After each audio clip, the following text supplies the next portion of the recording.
England से दिव्या माथुर की कहानी सुनिए सफ़रनामा वैदेही के स्वर में। दिल्ली दूरदर्शन केंद्र के अतिथि कक्ष में बैठा अनूप श्रीमती विजया भानु प्रताप सिंह की बेसब्री से प्रतीक्षा कर रहा था। थोड़ा सा आशंकित था क्योंकि उनसे वो पहले कभी नहीं मिला था और ना ही उसे उनका कोई चित्र मिल पाया था जिससे वो जान पाता कि वो कैसी दिखती होंगी, जवान, बूढ़ी, रौबदार अथवा नर्म। उसने विजया की कुछ रचनाएं अवश्य पढ़ डाली थीं ताकि साक्षात्कार के दौरान उनसे उपयुक्त, तर्क संगत तथा रुचिपूर्ण प्रश्न कर सके। अनूप वर्मा एक प्रतिष्ठित भेंटकर्ता के रूप में जाना और माना जाता था। अमूमन कल्पना में तैयार की गई उसकी भेंट वार्ताएं यथार्थ रूप ले लेती और पसंद भी की जाती थी, किंतु आज तो उसकी कल्पना भी जवाब दे गई थी। डेनमार्क से सीधे साक्षात्कार कक्ष में पहुंचने वाली इस महिला को वो न जाने कितने परिधान पहना चुका था। उनके कितने ही केश विन्यास बदल डाले थे, चेहरे बदल बदल कर वो परेशान हो गया था, किंतु वह विजया को अब तक अपनी कल्पना में उतार नहीं पाया था। कैसी होंगी ये देवी जी? अपने नाम की तरह फैली हुई, चतुर, प्रखर या गृहस्थ जीवन से उकताई हुई एक औसत महिला जो अपना जायका बदलने के लिए दिल्ली आ रही हैं। ऐसा न हो वो इस भेंट वार्ता को चौपट ही कर डाले। अनूप की बनी बनाई धाक मिट्टी में मिल जाएगी।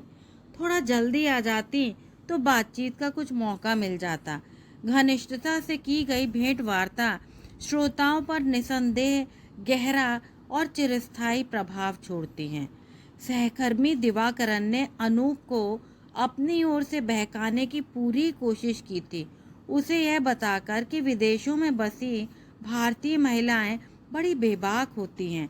बिना किसी घनिष्ठता के वे एक अजनबी के साथ पीने बैठ जाएंगी और थोड़ा ही पीने के पश्चात उसके करीब आने लगेंगी। यदि अजनबी पीछे हटे तो उसका मजाक उड़ाएंगी। वो दकियानूसी है और कहीं वो पहल कर बैठे तो उसके गाल पर एक करारा थप्पड़ भी पड़ सकता है। 2 साल अमेरिका में क्या गुजारे कि दिवाकरन अपने को विदेश के हर मामले में विशेषज्ञ मानने लगा। अनूप जानता था कि दिवाकरन की ये सब कल्पनाएं, कथाएं अनूप से साक्षात्कार हड़पने की योजनाएं भरती। अनूप किसी भी हीन ग्रंथि से ग्रस्त नहीं होना चाहता था। इस पर दूरदर्शन के निर्देशक प्रजापति साहब का विशेष अनुदेश था कि अनूप इस भेंट वार्ता के दौरान सावधानी बरते। भला सावधानी का भी कोई मापदंड होता है? उन्होंने ये भी बताया था कि विजया भानु प्रताप सिंह 2 जवान बच्चों की मां थीं और उनके पति सेंट स्टीफेंस में श्रीमती प्रजापति के साथ पढ़ते थे। जब उन्होंने विजया की सिफारिश की थी तो अनूप को विश्वास हो गया था कि जानी मानी लेखिका उन्हीं की तरह बोरिंग होंगी। दिवाकरन से अमेरिका और लंदन की रंगीन शामों की चर्चाएं सुन सुनकर अनूप को हैरानी होती थी कि वहां की महिलाओं को शाम को घर से निकलने की फुर्सत भी कैसे मिल जाती थी। उनके पतियों और बच्चों का क्या होता होगा? रात बेरात पबों में अजनबियों के साथ बैठकर पीना, नाचना गाना और रात के अंतिम प्रहर में उठकर किसी के भी घर चल पड़ना। सुबह नींद खुलने पर इस बात का एहसास होना कि वो कौन था जिसके साथ उन्होंने रात गुजारी थी। अनूप वर्मा एक मध्यम वर्गीय परिवार का सरल नवयुवक था जो हिंदी में पीएचडी करते समय किसी कविता सहगल के संपर्क में आया था, जिसकी चाल ढाल, शरीर से चिपकी पोशाकें और बेबाक बयानी उसे कविता के करीब ले आई थी। अपने परिवारों की हिदायतों के विरुद्ध जाकर वे दोनों शादी के बंधन में बंध गए थे। सीधे साधे गोबर गणेश से दिखने वाले अनूप शर्मा के साथ अपनी इकलौती बेटी कविता का रिश्ता उन्हें बिल्कुल नहीं जचा था, किंतु जल्दी ही अनूप ने उन्हें कविता की उंगलियों पर नाचने वाला घर जवाई अवश्य नजर आ गया था। 1 महीने के भीतर ही अनूप के माँ बाप चुपचाप अपने बड़े बेटे बहू के पास बम्बई चले गए थे। ना तो उनसे कविता की बढ़ती हुई बदतमीजियां सहन हुई और न ही वे अनूप को और अधिक शर्मिंदा होते हुए देख सकते थे। अनूप जल्दी ही किराए का मकान छोड़कर घर जवाई बनकर डिफेंस कॉलोनी में स्थानांतरित हो गया था। अपनी कोठी में पहुंचकर मानो कविता को पूर्ण स्वच्छंदता मिल गई। टकराहटें बढ़ने लगीं। ये भी स्पष्ट हो गया कि अनूप ऐसा गोबर गणेश भी न था जैसा कि कविता और उसके माँ बाप समझ रहे थे। उसकी खुददारी उनके आड़े आ रही थी। वे हमेशा बेटी का पक्ष ही लेते, चाहे वो कितनी ही गलत क्यों न हो। लगता कि जैसे वे अनूप को उसकी करनी की सजा दे रहे हों। जब दूरदर्शन से 5 साल का अनुबंध मिला तो अनूप ने निजामुद्दीन में ही एक फ्लैट किराए पर ले लिया। कविता ने वहां रहने के लिए भी साफ इनकार कर दिया और अनूप ने राहत की सांस ली। न जाने कैसा रिश्ता था, जब टूटा तो लगा कि जैसे दोनों कहीं जुड़ गए। तलाक की कार्यवाही कविता की तरफ से शुरू हुई थी और अनूप को मानो उसका खोया अस्तित्व और स्वतंत्रता वापस मिल गए थे। अनूप इतने गहन विचारों में डूबा था कि विजया के आने की आहट भी न सुन सका। अनूप की पार्श्व रूपरेखा को विजया कब से खड़ी निहार रही थी। वो हड़बड़ा कर उठ बैठा। उसके मुंह से अभिवादन तक न फूटा। चुलबुली विजया सी नवयुवती सी अनूप की बौखलाहट पर खिलखिलाकर हंस पड़ी तो अनूप को विजया में वो महिला कहीं नहीं दिखी जिसका वो इंतजार करता रहा था। नमस्ते, आप अनूप ही हैं ना? विजया की आंखों में शरारत थी। अनूप को लगा कि विजया से वार्तालाप करने का माध्यम एक ऐसी भाषा थी जो एक तरफा थी, जिसे अनूप समझ तो सकता था, जवाब नहीं दे सकता था। नमस्ते विजया जी। उसके सूखे ओठ हिले। सिर्फ विजया चलेगा, वरना हमारा आधा समय एक दूसरे का पूरा नाम लेने और तखल्लुस लगाने में ही निकल जाएगा। एक पारदर्शी मुस्कान, इस युवती पर विश्वास किया जा सकता है वाली अनुभूति। देखिए, मैं 5 मिनट पहले ही पहुंच गई। कहीं दर्शकों को यह ना लगे कि हम अभी अभी ही मिले हैं। परिचित होना जरूरी है ना? यह संवाद तो संभवतः अनूप का था। जी धन्यवाद। कागजों का सहारा लेते हुए अनूप सहज होने का प्रयत्न कर रहा था। उसकी कल्पना को इतना धक्का लगा था कि वो चारों खाने चित्त था। विजया को महादेवी वर्मा का जामा पहनाकर अनूप आश्वस्त था और वो स्वयं को तैयार कर चुका था कि कैसे वह उन्हें आदर और श्रद्धा से सोफे पर बिठाएगा। बातचीत जल्दी ही ड्रैग होने लगेगी। मन में कहीं न कहीं एक वैराग्य की भावना भी उछल रही थी कि वो यह भेंट दिवाकरण को ही करने देता। विजया का सरल व्यवहार, सादा पहनावा और ताजे खिले गुलाब सा चेहरा अनूप को चकित कर गया था। उसकी खूबसूरती को शब्दों में ढालना अनूप को गुस्ताखी लग रही थी। क्या सोच रहे हैं जनाब? विजया अधीर हो बोली तो वो वापस पृथ्वी पर आया। माफ कीजिएगा, आज शायद मेरा दिन नहीं है। Not my day. इसके पहले कि वो कुछ और जोड़ पाता, स्टूडियो से बुलावा आ गया था। क्या क्या पूछने जा रहे हैं आप मुझसे?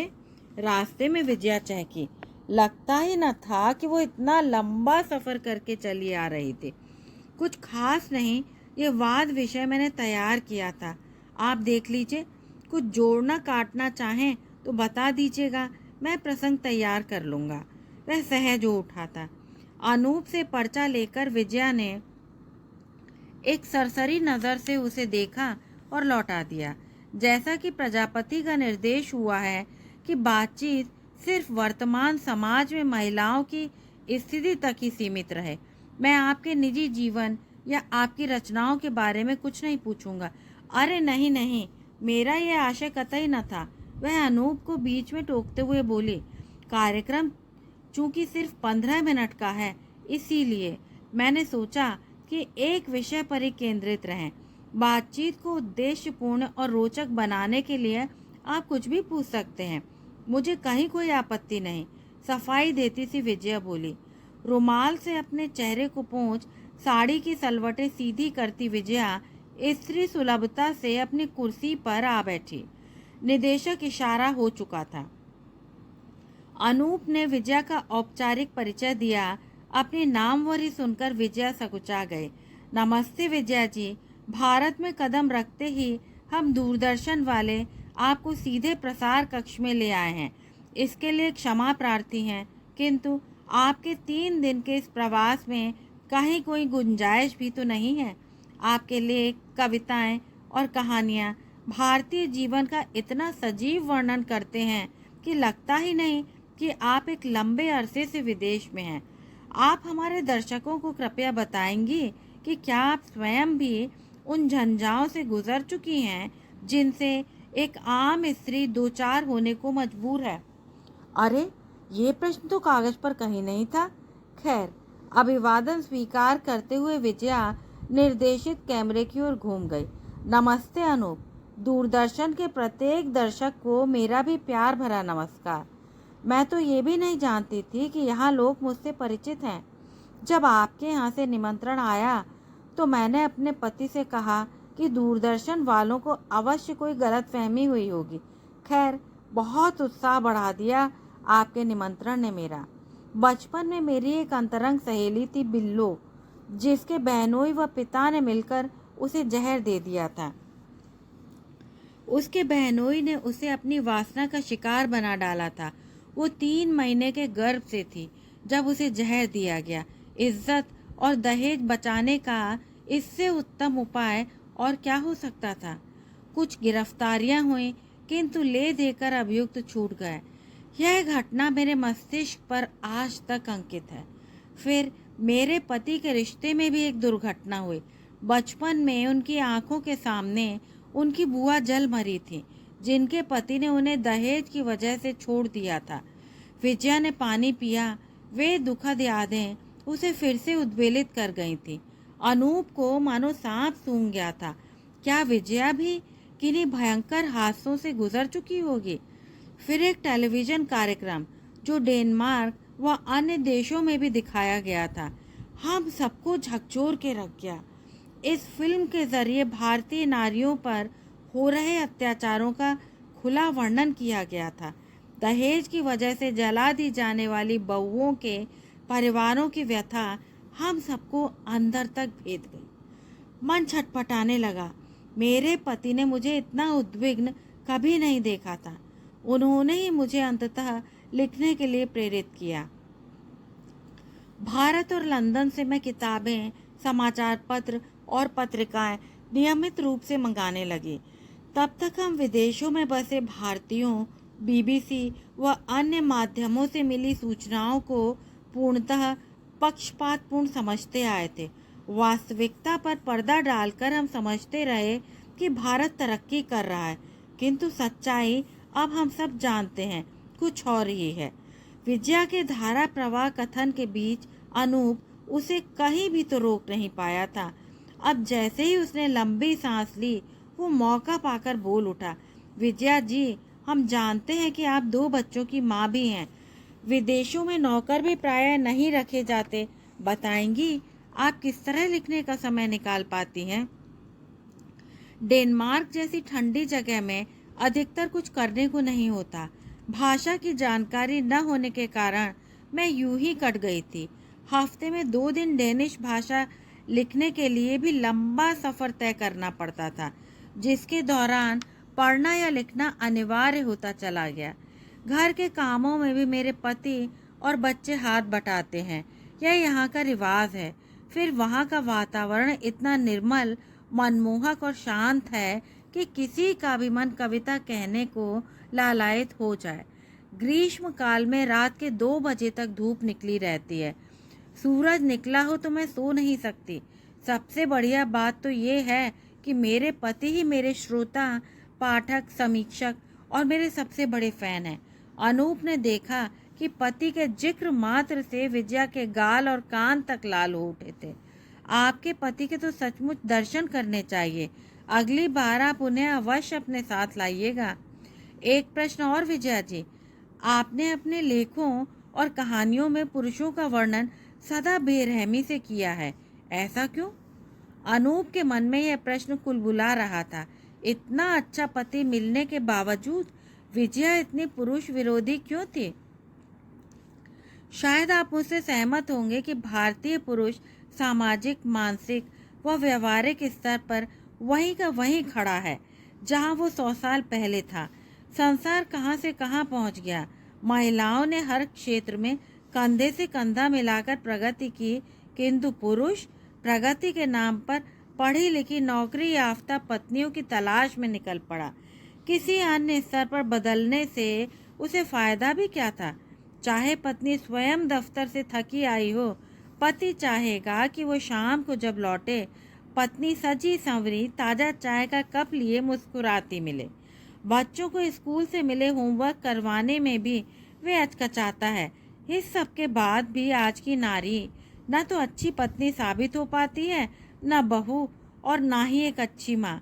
सोने से पूर्व सास के पांव नहीं दबा पाई, ससुर के लिए कॉफी बनाना भूल गई, बच्चों के कपड़े प्रेस नहीं कर पाई, दफ्तर की ज़रूरी रिपोर्ट अधूरी छूट गई, और सबसे अहम बात यह कि वो पति को खुशी नहीं कर पाई क्योंकि उसका दिमाग गृहस्थी के 1000 कामों में अटका था। विजया ने अपने हाथ उठा दिए कि कहाँ तक गिनाए, पर अनूप के बोलने से पहले ही फिर जारी हो गई। और इस सेवा टहल में कहीं व्यवधान आ गया, वो बीमार पड़ गई या कहीं जवाब तलबी कर बैठी तो पीहर भेज देने की धमकी, और फिर पीहर वालों की जिल्लत। पति या उसके परिवार को कहीं दहेज का चस्का हो तो बेचारी जब तक जीवित रहे गनीमत है। हैरानी की बात यह है कि 1 या 2 बहुओं को सफलतापूर्वक जला चुकने के बाद भी हत्यारों को फिर रिश्ते मिल जाते हैं। अनूप को बीच में टोकना ही पड़ा। आप ठीक कहती हैं कि पुरुष वर्ग बदलना नहीं चाहता। इस दोष में बराबर की साझेदारी क्या महिलाओं की नहीं? अपने ही बेटों और भाइयों को बदलता देख वे ताने मार मार कर उनका जीवन दूभर कर देती हैं कि वो जोरू का गुलाम हो गया है, पत्नी की छोटी उंगली पर नाचता है, इत्यादि। अनूप शरारत से मुस्कुराया तो विजया का तमतमाया चेहरा धीरे धीरे सामान्य होने लगा। पारदर्शी मुस्कान लौट आई। आंखों ही आंखों में विजया ने अनूप को वस्तुनिष्ठता बनाए रखने के लिए धन्यवाद दिया। आप ठीक कहते हैं, दोष महिलाओं का भी है।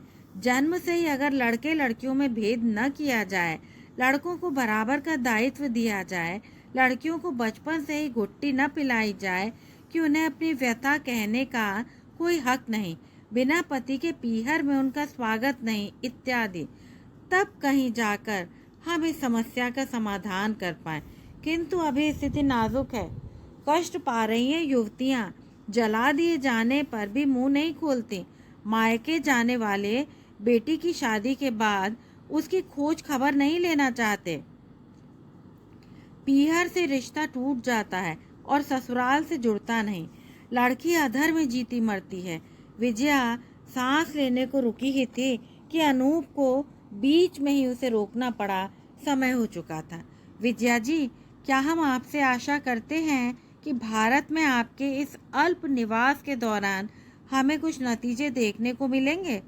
बहुत कुछ कहना सुनना शेष रह गया था। एक स्कूटर या एक कार के लिए एक असहाय लड़की पर इतने अत्याचार। विजया के दिमाग में अनकही बातें अब भी घुमड़ रही थी। उसकी आंखों में क्यों सीधे अनूप से जवाब मांग रहा था। दोनों को संयत होने में कुछ समय लगा। कैमरों को हटा दिया गया था। औपचारिक विदा तक न ले पाया था अनूप से विजया की भेंट वार्ता सचमुच अनूठी थी, जिसमें उन सब प्रश्नों का कहीं उल्लेख न था जो वाद विषय में थे। विजया की आंखों में चमकती भावुकता मानो कह रही हो, वह कमजोर या डरपोक नहीं, वो मांगे उठाएगी और चुप नहीं बैठेगी। अनूप, मुझे कम से कम 1 कप चाय तो मिल सकती है। उसकी आवाज़ में एक बच्चे की सी ललक थी जो एक गुब्बारा मांग रहा हो। हाँ हाँ, क्यों नहीं। सामने एक छोटा सा कैफ़े है या दूरदर्शन की कैंटीन में भी बैठा जा सकता है। अनूप बेहद शर्मिंदा था। उसे पहले ही पूछना चाहिए था। आप सीधे हवाई अड्डे से चली आ रही हैं और आप ठीक ही कहती हैं, हम पुरुषों को इतना भी सलीका नहीं, काम ही अधिक महत्व रखता है। वो सफाई देने लगा।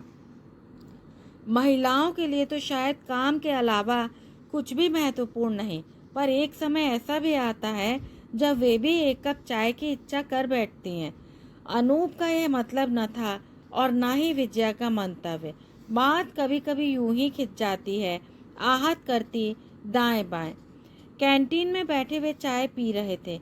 विजया ने चाय के साथ कुछ भी लेने से इनकार कर दिया था। जहाज में खाया हुआ ही हजम नहीं हुआ था उसे शायद। इन 3 दिनों में विजया करीब आधा दर्जन महिला गोष्ठियों में भाग ले रही थी। इन गोष्ठियों को स्वयं महिलाएं ही उचित नहीं ठहरा रही थीं। कई आलोचकों ने तो यहाँ तक लिख डाला था कि ये गोष्ठियाँ समाज को भ्रष्ट कर रही थीं। वे नारी को रत्ती भर भी स्वतंत्रता देने के पक्ष में नहीं थे। मेरे विचार में यह भेंट वार्ता लोगों को पसंद आई होगी। अनूप ने विषय बदलना चाहा। मुझे जो कहना था कह दिया, और समय मिलता तो और कहती चली जाती। जानते हो अनूप, यह मेरा पहला अनुभव था। इन्होंने हिदायत दी थी कि विजया कुछ भी करना, रोना नहीं, चिल्लाना नहीं और मेज पर मुक्का तो बिल्कुल भी नहीं मारना। दोनों हंसने लगे। स्टूडियो वापस जाकर अनूप फिल्म का जल्दी से जल्दी संपादन करना चाहता था, किंतु विजया आराम से चाय पी रही थी, जैसे उसे कहीं न जाना हो। अब क्या करें? विजया के इस प्रश्न से अनूप सकपका गया। उसे दिवाकर की बात याद आई। मैंने तो सोचा था कि इंटरव्यू के बाद भी लोगों से बातचीत जारी रहेगी। यहाँ तो अभी से फ्री हो गए, कहाँ जाएं अब? विजया ने अपना प्रश्न दोहराया। इतने शॉर्ट नोटिस में हुआ इन सब का प्रबंध न हो सका, और फिर आप थकी भी तो होंगी। अनूप हकलाता हुआ बोला, अरे नहीं, मैं तो ज़रा भी नहीं थकी। भैया दफ्तर के बाद मुझे 10 बजे लेने आएंगे यहाँ। आपका घर कहाँ है? कौन कौन है वहाँ? वहाँ चलें या यहीं बैठें? एक ही सांस में इतने सारे प्रश्न, कहाँ से शुरू करें, क्या कहें या चुप ही रहें? मैं अकेला ही रहता हूँ। सुबह एक बूढ़ी अम्मा खाना बनाकर रख जाती है। उसने सोचा कि वार्तालाप को पूर्ण विराम लग चुका था। कितना गलत सोच रहा था अनूप। फैंटास्टिक। तो चलो फिर तुम्हारा भी घर देख ही लेते हैं। 1 घंटा गप्पे मारकर फिर यहाँ आ जाएंगे। निर्णय लिया जा चुका था। अनूप को विरोध करने का कोई कारण ही नहीं सूझा, तो वो अपना दोपहिया ले आया। यह मेरे लिए नया अनुभव होगा। मैं कब से चाहती थी कि स्कूटर या मोटरसाइकिल पर सफ़र करूं। आज मौका मिला। वो प्रसन्न मन से उसके पीछे बैठ गई। अनूप के जहन में हजारों चिंताएं धक्का मुक्की कर रही थी। घर की हालत न जाने कैसी होगी। सुबह जल्दी में वो रात के कपड़े तक नहीं उठा पाया था। क्या सोचेगी विजया, उलझे ऊन से उसका फ्लैट देखकर। कैसी लड़की औरत है, जान न पहचान, मैं तेरा मेहमान। सब पर झट से भरोसा करने को आतुर। या कहीं दिवाकरण ठीक ही तो नहीं कह रहा था? बाप रे, बच्चू अब फंसे। कल प्रजापति साहब को विवरण तो देना ही होगा। नहीं नहीं, विजय ऐसी नहीं हो सकती। फिर क्यों चल दी? क्या सोच रहे हो अनूप? कुछ नहीं, उसका झूठ छिप न सका, मुझे मालूम है। वो नटखट लड़की सी बोली। क्या? अनूप के स्कूटर और हृदय दोनों की गति तेज हो गई। यही कि मैं तुम्हारे साथ क्यों चल दी? अनूप को काटो तो खून नहीं, क्या कहता? मेरे जानकार सूत्रों ने मुझे तुम पर 100% भरोसा करने की अनुमति दे रखी है। वैसे भी तुम्हें देखकर ऐसा नहीं लगता कि तुम मेरा पर्स ले उड़ोगे। बेबागी से हंसी विजया। सिटपिटा उठा अनूप। घर में घुसते विजया सोफे पर अधलेटी सी हो आई।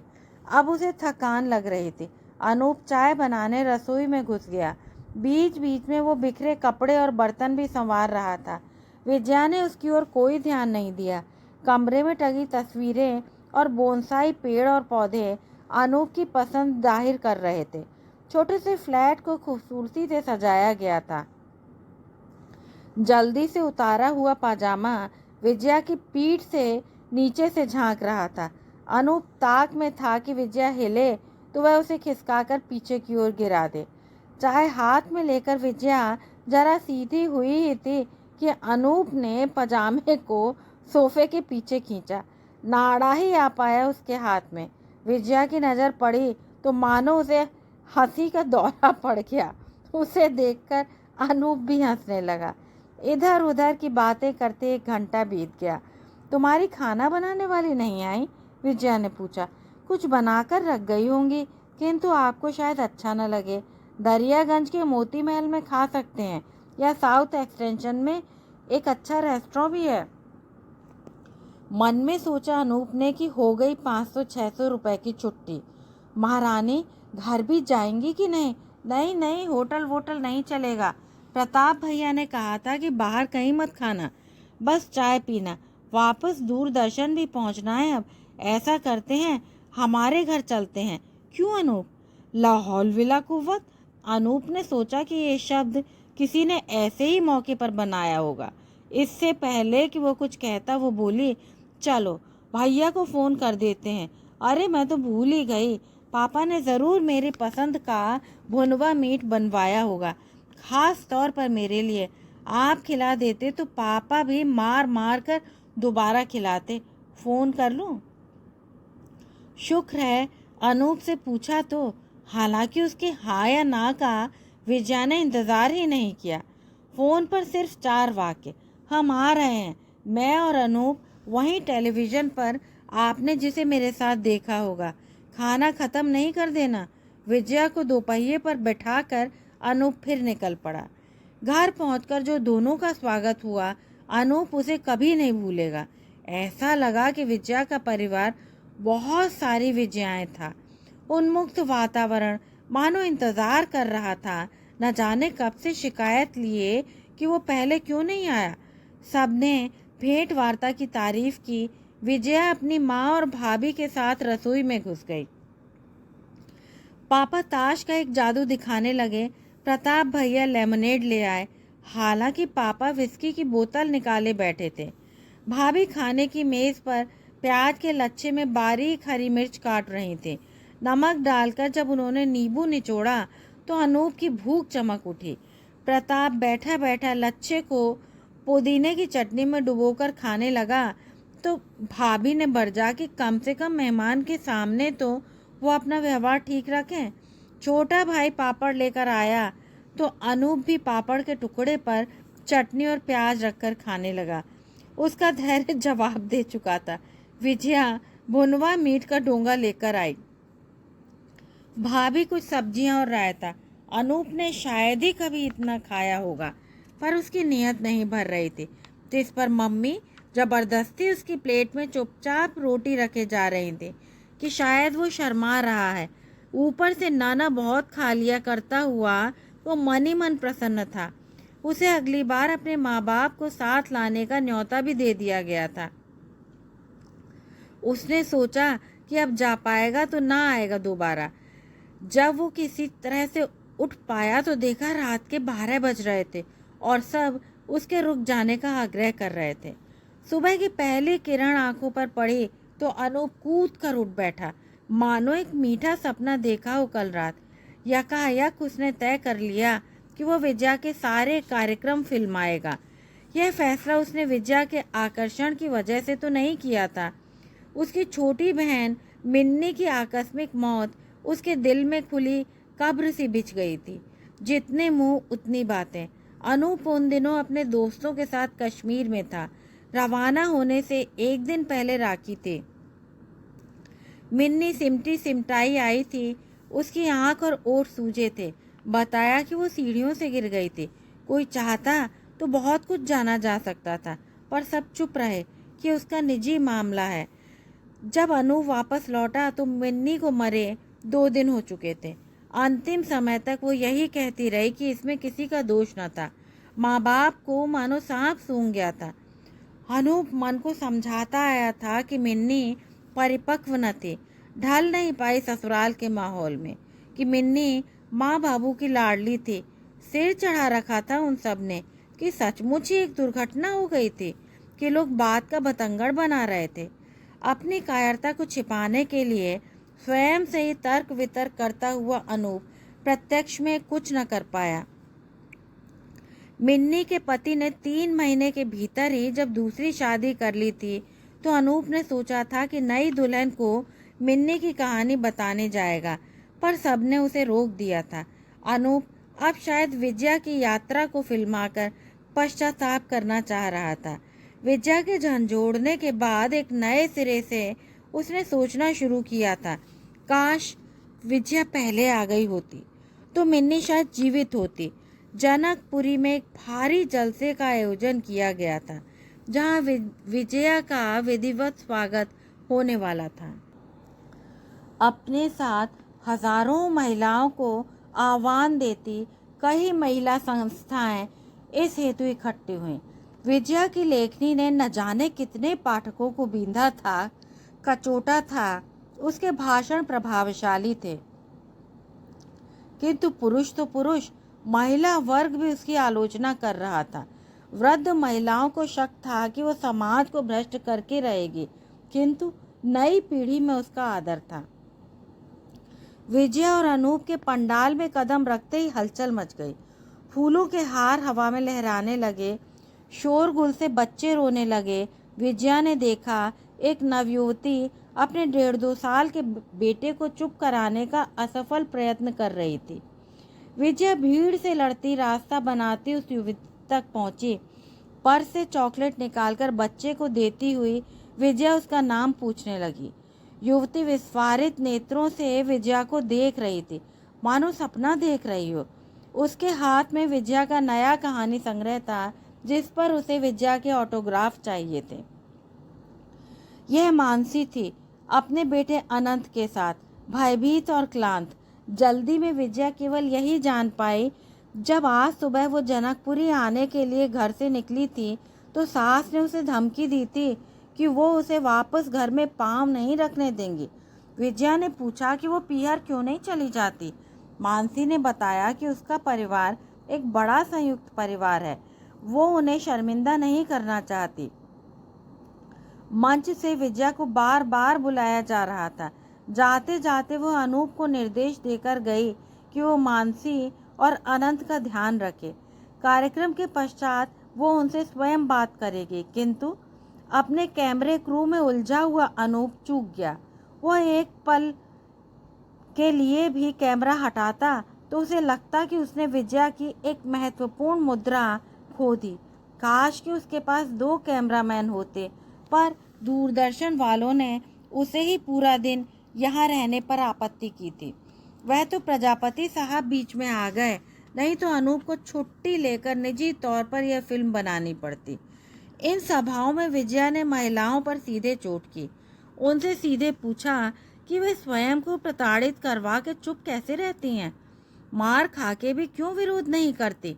अत्याचार से दबी लड़कियों बहुओं के माँ बाप भाई बहनों को लताड़ा कि वे जानबूझकर क्यों अनजान बने रहते हैं।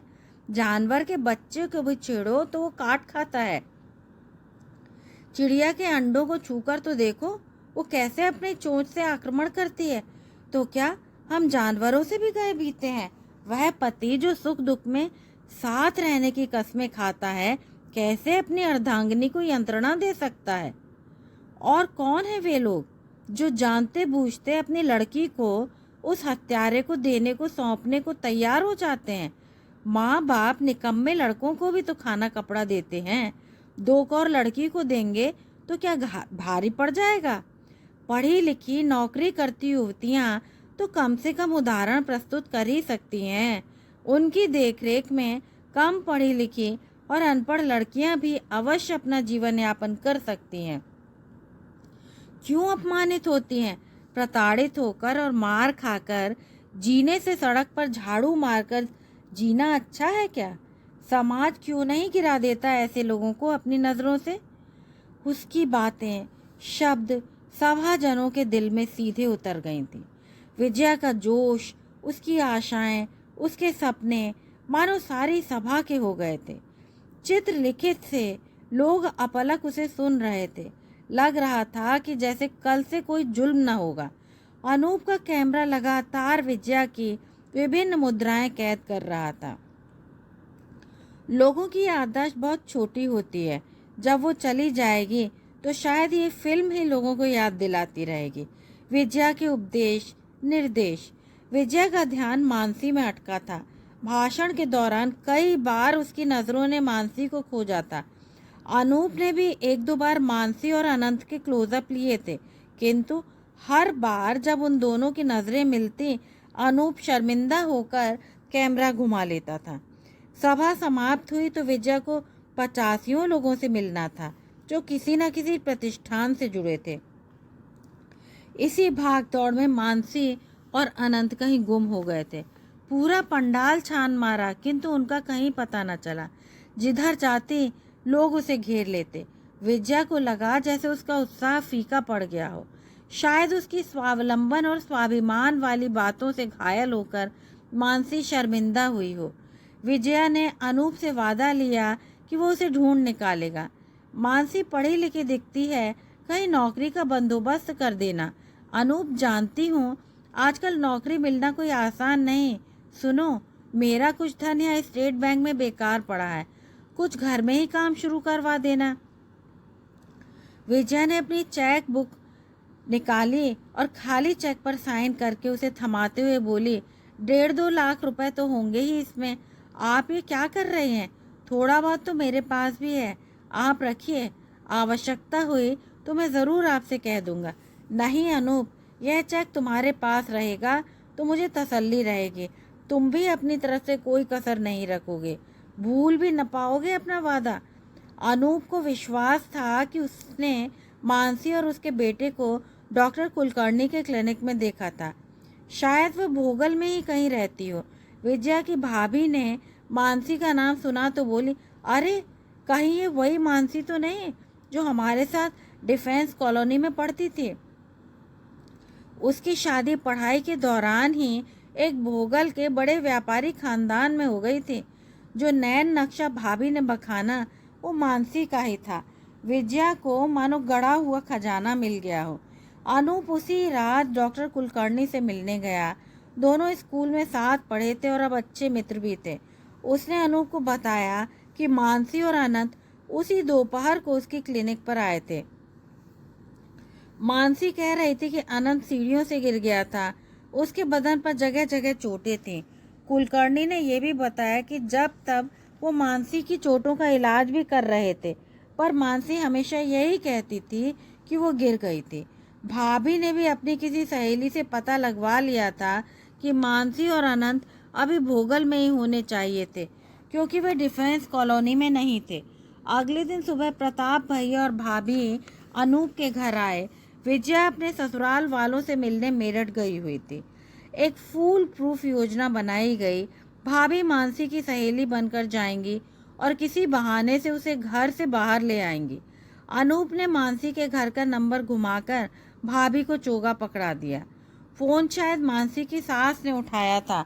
एक लठमार आवाज़ सुनाई दी, हेलो, कौन बोल रहा है? मैं मानसी की सहेली हूँ, इंग्लैंड से आई हूँ। क्या मानसी घर में है?